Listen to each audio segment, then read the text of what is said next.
통계청은 지난해 11월 1일 기준으로 총 인구는 5,169만 명으로 1년 전보다 5만 명 감소했다고 밝혔습니다. 내국인은 4,994만 명으로 14만 8천 명 감소한 반면 외국인은 175만 명으로 10만 2천 명 증가했습니다. 인구 성장률은 2021년부터 2년 연속 마이너스 성장했습니다. 인구 성장률은 지난 1995년 이후 1%대 미만으로 떨어진 이후 2020년까지는 플러스 성장을 이어왔지만 최근 2년 연속 마이너스 인구 성장을 기록했습니다. 저출산 고령화에 따른 자연 감소가 영향을 미친 것으로 풀이됩니다. 15세에서 64세 생산 연령 인구는 71%, 65세 이상 고령 인구는 17.7%, 0에서 14세 유소년 인구는 11.3%로 집계됐습니다. 특히 생산 연령 인구는 2018년 이후 계속 감소한 것으로 나타났습니다.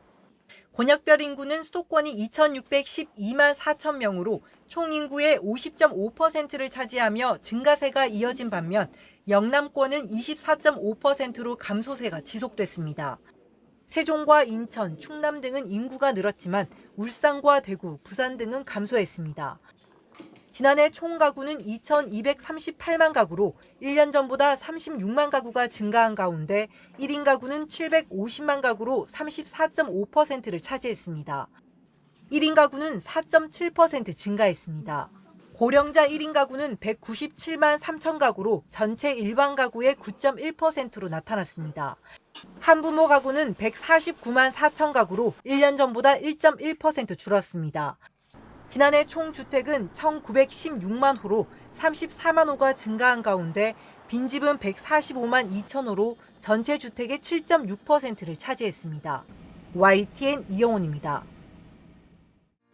지난 3월 국내 처음으로 초산의 자연분만으로 넷쌍둥이를 품에 안은 차지혜 씨. 난임병원에서 시험관 시술을 통해 임신했는데 정부 지원에는 아쉬운 점이 많았습니다. 35주가 되면은 삼둥이는 거의 대부분 출산을 해요. 35주 전에.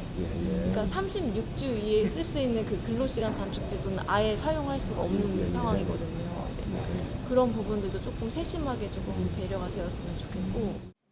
이처럼 고령 산모가 늘어나면서 난임 인구도 늘고 이로 인한 다둥이 출산은 꾸준히 늘고 있습니다. 쌍둥이 이상 다둥이가 전체 출생아에서 차지하는 비중은 5.4%를 차지했고 지난해 출생아 10명 가운데 1명은 난임 시술비 지원을 받아 태어난 아이였습니다. 이에 따라 정부는 단태아 중심의 정책에서 탈피해 난임 부부와 다둥이 가정 지원 확대에 나섭니다. 먼저 임신 출산 진료비 바우처 지원을 현재 1명을 임신한 경우 100만 원, 다둥이는 140만 원을 일괄 지급하고 있는데 앞으로는 태아당 100만 원씩으로 확대합니다. 또 임신 3개월 이내 또는 임신 후기 근로시간 단축을 신청할 수 있는 기간을 36주 이후에서 32주 이후로 앞당겨 다둥이 임신부들이 실질적으로 활용할 수 있도록 할 계획입니다. 다둥이를 출산한 배우자 출산 휴가를 15일로 늘리고 새쌍둥이 이상 가정에 대한 산후조리 도우미 지원 기간도 확대하기로 했습니다. 단태아 중심의 지원 제도를 개선하여 아이를 간절히 원하는 난임 부부, 다둥이 부모님들에게 정부가 마땅히 지원해야 된다는 생각으로. 이와 함께 임신 준비 과정의 지원도 늘립니다. 오는 2025년부터는 난소기능 검사, 정액 검사 등 검진비로 최대 15만 원을 지원하고 난자를 냉동해 임신에 활용하는 경우에 대해서도 처음 지원을 시작합니다. 보건복지부는 저출산을 완화하기 위해 임신과 출산을 희망하는 부부들에게 체감도 높은 정책을 지속적으로 마련해 나가겠다고 밝혔습니다. YTN 신윤정입니다. 올해 우리나라 노인 일자리 수는 88만 3천 개, 전체 노인 인구의 9.3% 수준입니다. 이를 2027년까지 10% 수준으로 올리는 게 정부의 목표입니다. 통계청 추산 2027년 노인 인구 1,167만 명을 고려하면 대략 120만 개까지 노인 일자리를 늘린다는 겁니다. 사회가 초고령화되면서 생산 가능 인구가 줄고 특히 청년층 비중이 크게 줄면서 불가피한 선택입니다. 정부는 노인 일자리 가운데 40%를 사회 서비스형, 민간형 일자리로 채워서 노인 빈곤 해결과 노년기의 자아 실현을 함께 이뤄내도록 한다는 계획입니다. 특히 신노년 세대의 경험과 역량을 활용할 수 있도록 사회 서비스형 일자리 비중을 올해 9.6%에서 27년 15% 이상으로 확대합니다. 학력 수준이 높고 디지털에 친숙한 베이비붐 세대의 노인 인구 편입을 고려해서 전문성을 살려 일할 수 있도록 돕는다는 취지입니다. 저소득층 노인을 위한 공익활동형 일자리도 대폭 개선합니다. 노인 인구의 증가에 맞춰 공익활동 일자리는 적정 규모를 유지하고 일자리 단가도 물가 상승 부분을 반영해 보다 현실화해 나가겠습니다. 노노케어, 즉 독거노인이나 거동이 불편한 노인을 돌보는 일을 노인 일자리로 연계해 취약계층 식사 제공이나 경로당 지원 등을 통해 일자리 3만 개 이상을 만들 계획입니다. 초등 돌봄 인력 부족도 노인 일자리로 채워서 전국 초등학교 6천 곳에 5명씩 모두 3만 명의 노인에게 일자리를 제공할 계획입니다. 정부는 가칭 노인 일자리법을 제정해 정책 추진을 위한 법적 기반을 마련하는 동시에 내년부터 노인 일자리 패널 조사를 추진해 정책 수립을 위한 통계 자료도 확보할 계획입니다. YTN 기정훈입니다.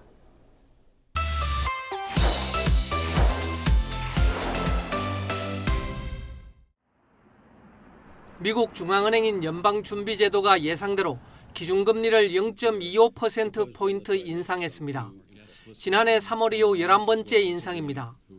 미국의 기준금리는 5.25에서 5.5% 사이로 상승해 2001년 1월 이후 22년 만에 최고 수준을 기록했습니다. 우리나라의 기준금리보다 최대 2%포인트 높아져 한미 기준금리 차는 역대 최대가 됐습니다. 제롬 파월 연준 의장은 기자회견에서 오는 9월에 기준금리를 인상할 가능성과 동결할 가능성을 모두 열어놨습니다. It is certainly possible that we would raise funds again at the September meeting if the data warranted.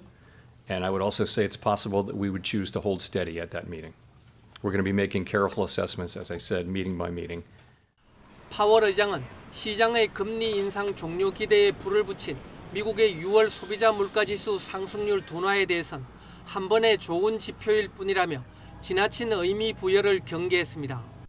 오히려 아직은 인플레이션이 지나치게 높다며 통화 긴축 기조 유지에 무게를 실었습니다. 파월 의장은 미국의 물가 상승률이 연준 목표치인 2%보다 훨씬 높은 수준에 머무르고 있다며 물가 상승률을 2%로 되돌리는 것은 갈 길이 먼 과정이라고 평가했습니다. YTN 김원배입니다. 뉴욕 맨하튼 한복판 아침 7시 반 45층 높이에서 타워 클레인 일부가 무너져 인도로 떨어집니다. 날벼락에 시민들이 혼비백산에 뛰어갑니다. 여전히 시뻘건 불길과 검은 연기가 치솟는 크레인으로 옆 건물 옥상에서 소방관들이 물을 뿌립니다. Watching the crane fall from the building is something that I've never seen before. Don't ever want to see that again. 뉴욕 소방당국은 크레인 운전자가 16톤가량의 콘크리트를 들어올리던 중 엔진 부근에서 불꽃이 폭발하는 것을 목격했다며 엔진에서 불이 난 것으로 보인다고 밝혔습니다. 이 사고로 최소 6명이 다쳤는데 다행히 생명에는 지장이 없는 상태입니다. We have 4 injuries to civilians and 2 to our firefighters. Minor injuries, one of our firefighters are having chest pains and being transported to the hospital. 화재 발생 직후 작업자들이 모두 대피했고 도로를 통제해 큰 피해를 막을 수 있었지만 아침 출근 시간이어서 자칫 큰 인명피해로 이어질 뻔했습니다. As you see from the debris on the street, this could have been much worse. 뉴욕 당국은 크레인 작동과 관련된 모든 당사자를 철저히 조사할 것이라고 밝혔습니다. YTN 정수입니다. 그리스의 대표적인 휴양지 로도스 섬이 거대한 불길에 휩싸였습니다. 산등성이 곳곳에서 화염이 치솟습니다. 온 힘을 쏟고 있는 소방대원들도 지칠 대로 지쳤습니다. Every day, every night we are here and we don't make nothing. 급히 몸을 피한 주민들은 며칠 동안 공포에 떨어야 했습니다. Κάποια στιγμή περάσαμε το δρόμο απέναντι για να πάμε να δώσουμε τρόφιμα στον Πελεκάνο, σε ένα μαγαζί που ήταν εκεί πάνω μαζεμένοι και οι φλόγες ήταν δεξιά και αριστερά. 하늘에서 바라본 이탈리아 시칠리아 섬입니다. 커다란 불띠가 꺼질 줄 모르고 번져갑니다. 연기를 뚫고 대피하던 차량 바로 근처까지 불길이 덮쳤습니다. 신전주의는 새카맣게 타버렸습니다. 그리스와 이탈리아 등 남부 유럽 수백 곳에서 산불이 동시다발로 발생하며 수만 명이 대피했습니다. 그리스 에비아 섬에서는 산불 진화에 나선 항공기가 추락하며 탑승자 2명이 모두 숨졌고 이탈리아 시칠리아 섬에서도 사망자가 잇따랐습니다. 걷잡을 수 없이 피해가 확산하자 유럽연합은 소방 항공기 구입을 더 늘리기로 했습니다. The situation that we see in Southern Europe shows that we are in the climate crisis. It's already here. 시칠리아 섬의 온도가 유럽 최고 기록이었던 48.8도에 가까운 47.6도까지 오르는 폭염이 계속되고 있는 가운데 소방대원과 주민들 모두 산불 진압을 위한 사투를 이어가고 있습니다. YTN 이만수입니다.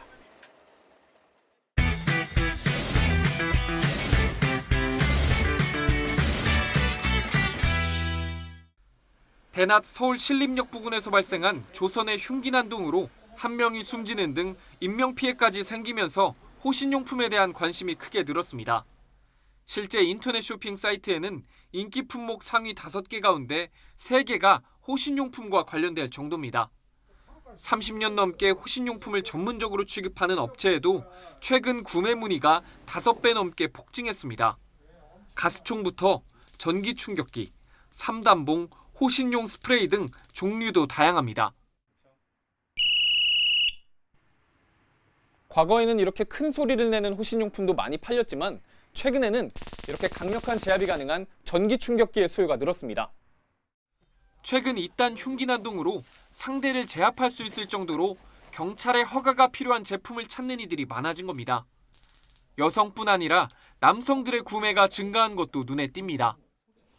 예전에는 거의 한 7대3 정도로 여성 고객층이 많았거든요. 남성분들의 그 관심도가 늘어났고요. 보통 한 5대5 현재는. 경찰 내 호신술 전문가로 유명한 김영주 경위에게 위험한 상황을 만났을 때 대처법을 물었습니다. 일단 흉기를 든 상대로부터 도망칠 수 있다면 벗어나는 게 가장 기본이라고 말합니다. 피하기 어려운 상황에서 흉기범과 마주쳤다면 뒤로 물러서기보다 흉기를 든 손을 제압해야 피해를 줄일 수 있습니다.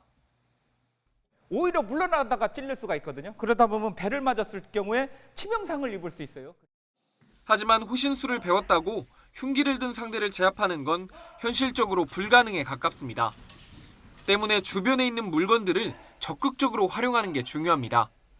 대걸레나 의자처럼 흉기보다 긴 물건을 이용해 거리를 벌려야 피해를 줄일 수 있습니다. 주변에 활용할 만한 게 없다면 가방 등 지니고 있는 물건을 사용하는 것도 방법입니다. 겉옷이나 우산, 벨트 등 무엇이든 흉기범과 거리를 유지할 수 있다면 적극적으로 활용해야 합니다. 전문가들은 직접 제압하려 하기보단 경찰이 출동하거나 주변에 도움을 받도록 시간을 버는 데 주력해야 한다고 조언합니다. 그 상대의 그 공격에 갑작스럽게 어떤 생각이 잘 안 나죠. 이런 때는 뭐 막는다든지 아니면 거리를 띄운다든지 그런 사태 파악을 하려고 하면은 호신술을 배우는 것이 상당히 중요합니다. 이딴 흉기난동 사건에 살해 예고 글까지 확산되면서 누구나 당할 수 있다는 불안감이 커지고 있습니다. YTN 윤웅성입니다. 세입자에게 보증금을 돌려주지 못할 수 있는 역전세 위험 가구는 수도권에서만 절반에 달합니다. 정부가 이를 해결하기 위해 앞으로 1년간 대출 규제를 완화하기로 했습니다. 전세 보증금을 돌려주려는 목적에 한해서 총부채 원리금 상환 비율 DSR 대신 총부채 상환 비율 DTI를 적용하기로 한 겁니다. 허용 비율도 40%에서 60%로 늘리면서 빌릴 수 있는 돈이 크게 늘어나게 됩니다. 연소득 5천만 원인 집주인이 4% 금리로 30년 만기 주택담보대출을 받는 경우 기존 3억 5천만 원에서 1억 7,500만 원 정도를 더 빌릴 수 있게 됩니다. 대출금은 세입자에게 직접 지급해 다른 용도로는 사용하지 못하도록 했습니다. 또 반환 대출을 이용할 경우 새로 집을 살 수 없도록 해 갭 투자를 막는다는 방침입니다. 그 대출 한도를 예외를 적용하는 거는 그 전세금 반환 목적으로만 제한하고 있기 때문에 갭 투자에 쓰일 우려는 없다라고 말씀을 드리겠습니다. 정부는 다만 LTV 70% 한도를 채우는 등 이미 과도한 대출을 받았다면 추가 대출은 어렵다며 주택 처분 등 자구책을 마련하라고 권유했습니다. 또 소득 대비 대출을 관리한다는 원칙은 계속 유지할 거라며 추가 규제 완화 가능성에 선을 그었습니다. 앞으로 기본적인 DSR 규제와 같은 대출 규제 그리고 가계대출의 건전성 유지를 위한 정책은 흔들림 없이 일관성 있게 지속이 된다. 정부는 이번 조치로 하반기 예상됐던 역전세난이 대부분 해결될 거로 보고 있습니다. YTN 김지선입니다.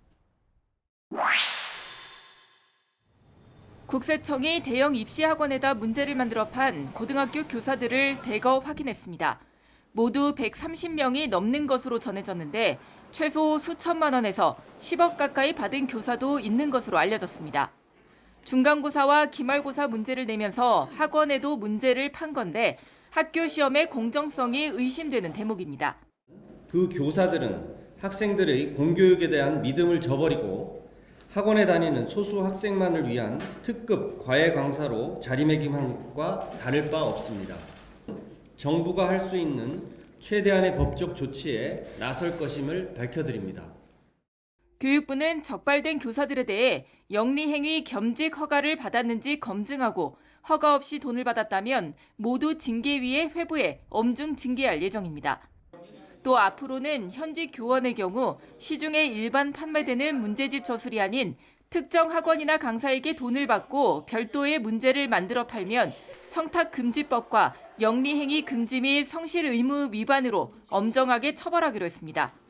사교육 카르텔 관련 적발 사례도 범부처가 강력 대응합니다. 학원 강사가 유명 사립대 입학사정관으로 일한다고 거짓 홍보한 사례는 사기 혐의로 수사하고 킬러문학 모의고사 제작업체가 병역 특례 업종으로 지정돼 전문 연구 요원에게 수능 문제를 만들게 한 사례는 원천 차단할 계획을 세웠습니다. 수시 컨설팅 학원과 논술 학원, 여름방학 연계 입시 캠프의 편불법 운영에 대해서도 집중 점검을 계속할 예정입니다. 유아 영어 학원은 편법, 불법 운영 합동 점검 결과를 공유해 지도 점검을 더욱 강화하고 다음 달 중 유아 국가 책임 강화를 통한 사교육비 경감 방안을 마련하기로 했습니다. YTN 김현아입니다. 현직 경찰과 법원 공무원이 마스크 판매 사기 사건에 연루된 혐의로 경찰 수사를 받는 걸로 확인됐습니다. 공무원 신분을 앞세워서 판매책 역할을 했는데 여기엔 조폭 출신도 끼어 있는 걸로. 전북 전주의 한 마스크 공장. 전직 조폭과 공무원들은 이 공장을 앞세워 돈만 챙기고 물건을 내주지 않는 수법으로 피해액 2억 원이 넘는 사기 행각을 꾸민 혐의를 받았습니다. 그 사이 법의 심판을 받은 건 조직폭력배 출신 송모 씨 한 명뿐. 송 씨는 지난 2022년 실형을 선고받고 복역 중입니다. 반면 경찰관과 법원 공무원 모두 현직 신분을 유지하고 있습니다. 전주 완산경찰서 소속 조모 경위로 이미 조폭 출신 송 씨 사건 판결문에도 공범으로 적시됐습니다. 전주지법 소속 공무원 이모 씨 역시 피해자가 마스크 사기 판매책으로 지목한 인물입니다. 다만 조경위는 조폭 출신에게 협박당해 한 일이라고, 법원 공무원 이 씨는 자신과 관련 없는 사건이라고 주장하는 것으로 전해졌습니다.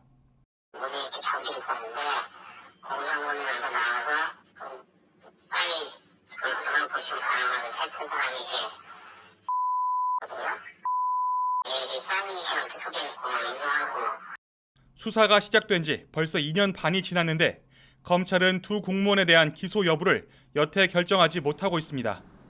서울 북부지검에서 전주지검으로 사건이 넘어온 지도 벌써 9달 정도 지난 상태입니다. 검사가 고소고발 사건을 다룰 때는 사건을 받은 날부터 3개월 안에 수사를 끝내고 기소 여부를 결정해야 하는 게 원칙입니다. 이런 석연치 않은 지지부진 속에 전주지검은 수사 중인 사건이라 자세히 말할 수 없다는 입장만 밝혔습니다. 두 공무원에 대한 경찰과 법원 각각의 징계 절차도 장기간 멈춰서 있습니다. 그 결과 거액을 빼앗긴 피해자의 속만 계속 타들어가고 있습니다.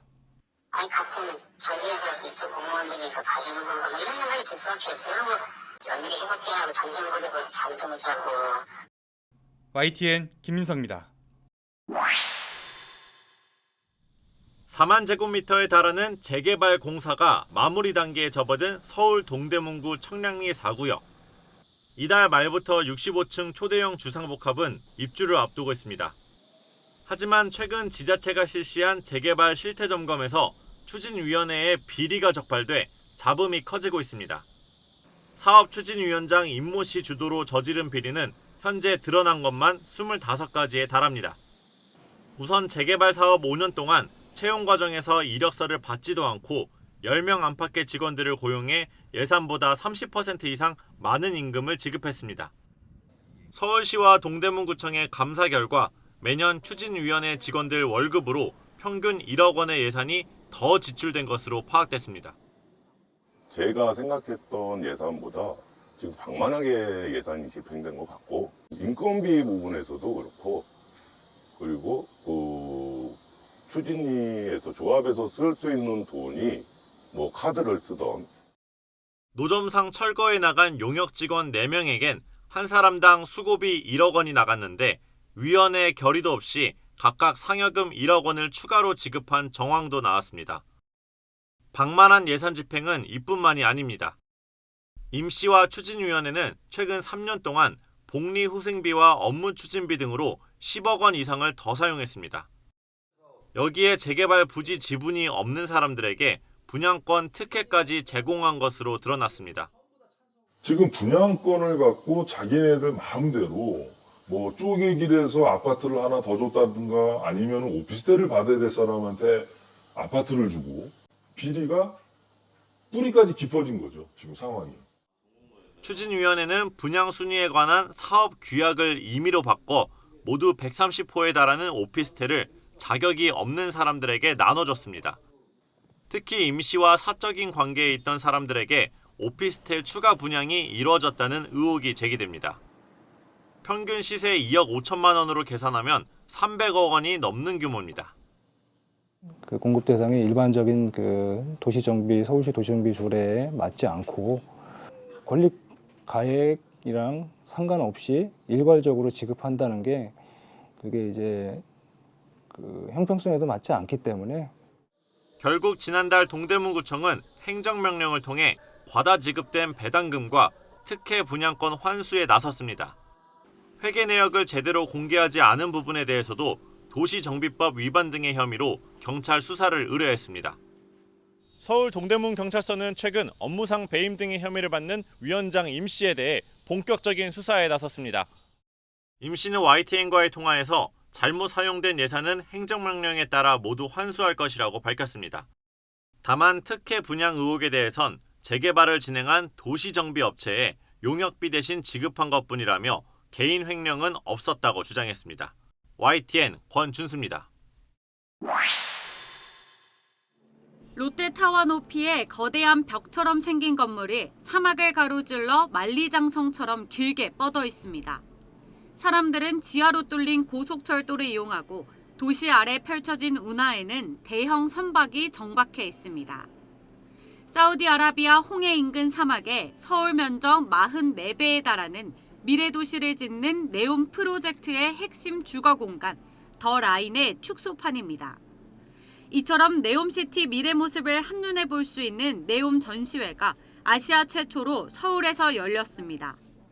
차세대 우리 젊은이들과 우리 전문가들에게는 충분한 정보와 접촉 기회를 줄 수 있지 않나 그렇게 생각이 되고요. 한국을 방문한 네옴 CEO는 더 많은 한국 기업들의 프로젝트 동참을 환영한다고 밝혔습니다. We are calling for NEOM company, Korean business sector as an attraction for every sector in Korea to participate in. 사업 규모만 5천억 달러에 달해 우리 기업들에겐 대규모 계약을 따낼 기회의 장이나 다름없습니다. 차가 다니지 않는 네옴시티의 미래 교통수단, 도심 항공교통의 이착륙과 충전, 정비를 한 번에 할 수 있는 인프라를 구축한 기업부터 투명한 유리로 건물 전면을 덮는 미디어 파사드를 개발한 기업까지 종류가 다양합니다. 과밀화된 조심 속에서 저희들이 보다 효율적으로 관리를 하고 운영할 수 있는 저희 H포트가 그 하나의 솔루션으로 저희 제안드릴 수 있겠습니다. 한국에서 이런 전시회를 하게 돼서 저희들은 저희 제품을 이렇게 육안으로 다 보여드리고 또 특징을 다 설명할 수 있는 아주 좋은 기회였다고 생각합니다.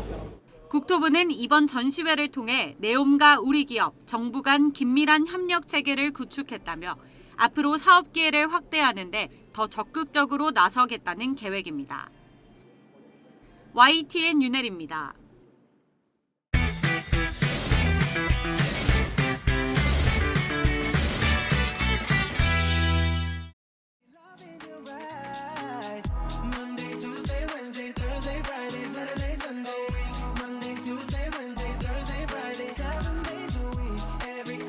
그룹 방탄소년단의 황금막내 정국이 K-팝 역사를 다시 썼습니다. 정국은 솔로 데뷔곡 세븐으로 미국 빌보드 메인 싱글 차트 핫100에서 진입과 동시에 1위를 차지했습니다. 빌보드는 현지 시각 24일 정국의 세븐이 컨트리 가수 제이슨 알딘의 Try That in a Small Town과 모건 월렌의 Last Night을 제치고 1위에 올랐다고 밝혔습니다. K-팝 솔로 가수가 빌보드 핫100에서 1위에 오른 건 지난 4월 BTS 지민의 Like Crazy에 이어 이번이 두 번째로 진입과 동시에 1위로 직행한 68번째 곡이 됐습니다. 정국의 이번 성과로 BTS는 비틀스, 블랙 아이드 피스 등과 함께 복수의 멤버가 솔로로 정상에 오른 9번째 팀으로 기록됐습니다. 정국은 글로벌 팬 플랫폼 위버스에 더 위로 가자는 짧은 글로 소감을 남겼습니다. 미국 내 음원 판매량과 스트리밍, 라디오 방송 횟수 등을 종합해 한 주의 순위를 정하는 빌보드 싱글 차트 핫100에서 정국의 세븐은 스트리밍 2,190만, 디지털 CD 판매량 15만 3천을 기록했습니다. 특히 빌보드가 다운로드 인정 횟수를 일주일에 4번에서 1번으로 줄였고 아티스트 공식 홈페이지 다운로드 수치를 집계 대상에서 제외해 문턱을 높인 가운데 이룬 성과로 의미가 큽니다. 완전체 활동을 중단하게 되면 개별 멤버의 뵙기에 따라서 그룹 전체가 타격을 받는 경우가 있었는데 다양한 장르들의 음악들을 시도하고 있고 자신의 정체성을 따로 구축하고 있거든요. 기존의 K-팝이 가지고 있었던 한계를 극복했다는 겁니다. 세븐은 어쿠스틱 기타 연주와 UK 게러지 리듬이 어우러진 영어곡으로 지난 14일 공개됐습니다. 영국 오피셜 싱글 차트 탑 100에서는 3위로 진입했고 정국과 한소희가 출연한 뮤직비디오는 유튜브 1억 뷰를 돌파했습니다. YTN 홍상입니다.